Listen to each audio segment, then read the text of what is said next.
So welcome guys. Today we are here to design the inverting scalar operation using an op-amp in inverting mode.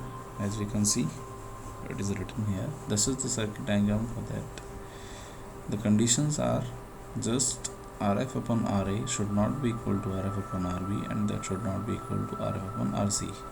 In that case, the output is scalar output. As you can see, this is the scalar output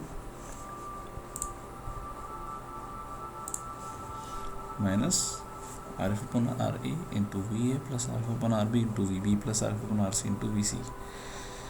So to perform this experiment, as we can see that these are the components which are required. These are also detailed over here. 2 DC power supplies for op-amp, 1 op-amp IC itself, DC voltmeter, 3 DC input power supplies, resistances and virtual ground.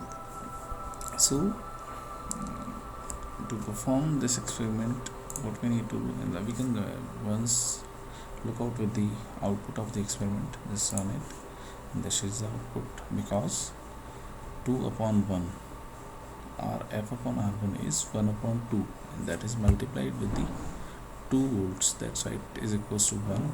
Again 1 upon 3 into 3 is 1 upon 5 into 5. R upon R3 is 1 upon 5, and into V3, that is 5, it is equals to 1. Sum of these three is 1 plus 1 plus 1, and that is 3. So the output should be minus 3, that we can see at the voltmeter. This is the minus 3 volts output. So to perform the circuits, let's have a new file where we can import all the components required. First we need 2 DC power supplies. So where we will find the power supply? In this power supply section, you can see that let us say once hold it for here. This is the power supply section. Click on the DC. Now you have selected the DC power supply. So these are the DC power supplies for op-amp we are placing, and 3 input VC supplies are also required for input signals. So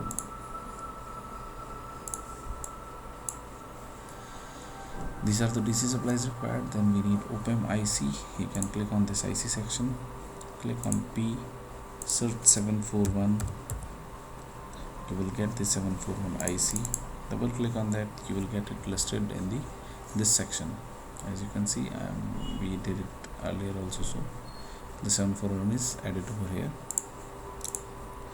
Now place the 741 at the required position.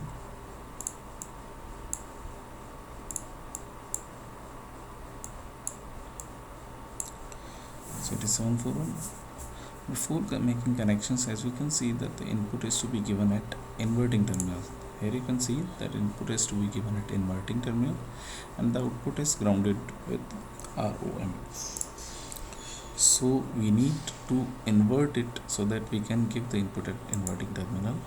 Just invert it with the y direction or y axis, x-axis, sorry. So we got it.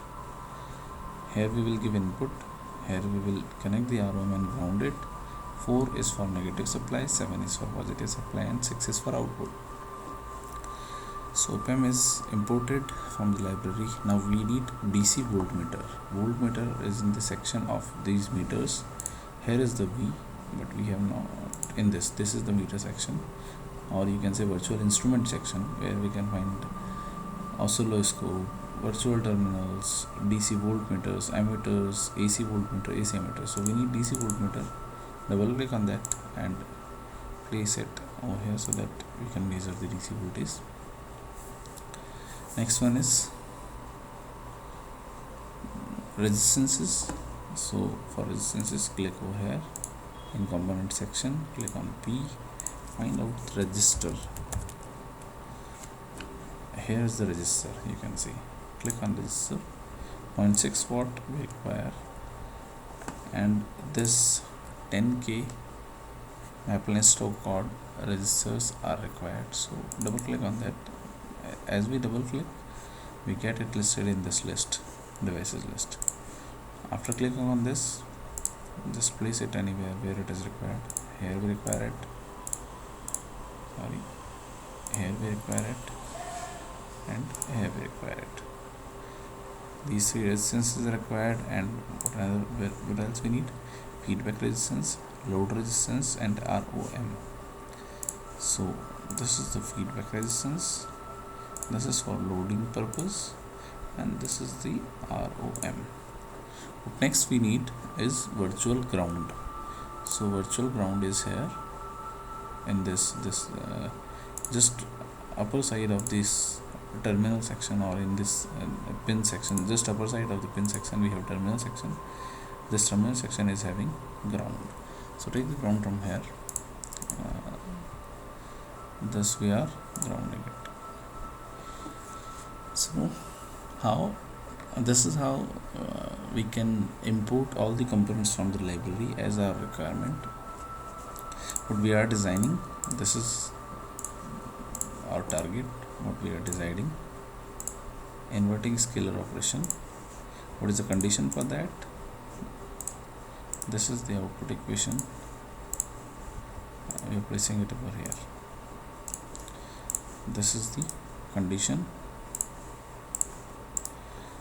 for a scalar operation.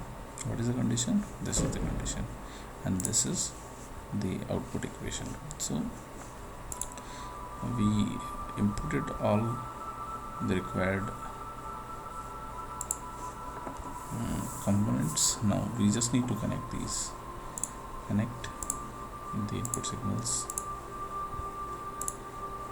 connected,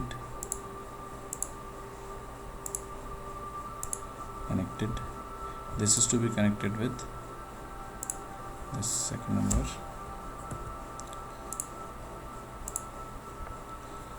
this is to be rotated once,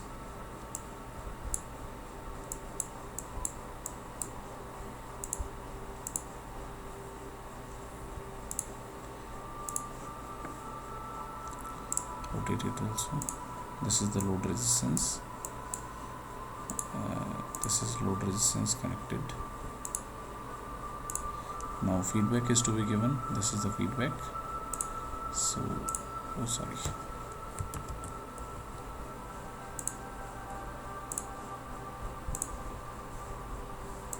connected. This is the complete circuit which we have connected, which was earlier required also. So now we just need to connect the supplies and the voltmeter only. Fourth number pin is to be connected with this, and this is fourth is for negative supply, so make it minus 15. 7 is for positive supply, so make it plus 15. As we can see, 4 is for negative, 7 is for positive. Now we just need to connect the voltmeter also at the load resistance terminals. So this is how we have completed our circuit diagram. Now we just need to set the values of all components. Let us say we are designing it for a 2, 3 and 5 volts. So set it at 2 volts, 3 volts, 5 volts. These are the inputs of DC signals. As we can see from the output equation, VA is multiplied with the scalar coefficient of RF upon RA. So let us say we take the RF as 1 kilo ohm. R1 is, because it is 2 volts, I am taking it also 2 kilo ohms. You can take any other value also. So it will become 1 upon 2 and multiply it with, so it becomes 1. 1 is the input component of this supply. One same will contributed by this, and another one is contributed by this. The output will be 3. How? It was 1, make it 3 kilo ohms, so it becomes 1 upon 3, and that will be multiplied by 3, and make it 1 upon 5. So multiplied by 5, we get 1. 1 plus 1 plus 1 multiplied with minus, so the output should be minus 3 volts when we run the circuits. Let's try. That's it. This is how we can get the output of minus 3 volts. That's why this is called scalar or scaling amplifier. Now let us say we need the double of this voltage signal or this signal which is connected at R2 port. We need the double contribution of the circuit. So what we need to do, the half of denominator, so make it 1.5. Stop once the signal circuit, make it 1.5 instead of 3.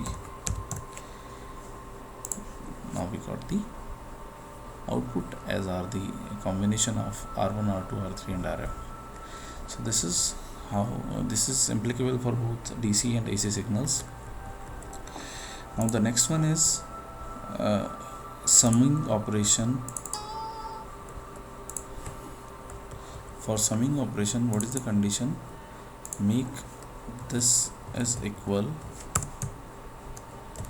to this, and that is equals to 1. What happen in that case? The 1 will come out and multiply it. This will be simple summing operation. So to make it 1, what we need to do? Put all the resistances of 1 kilo ohm.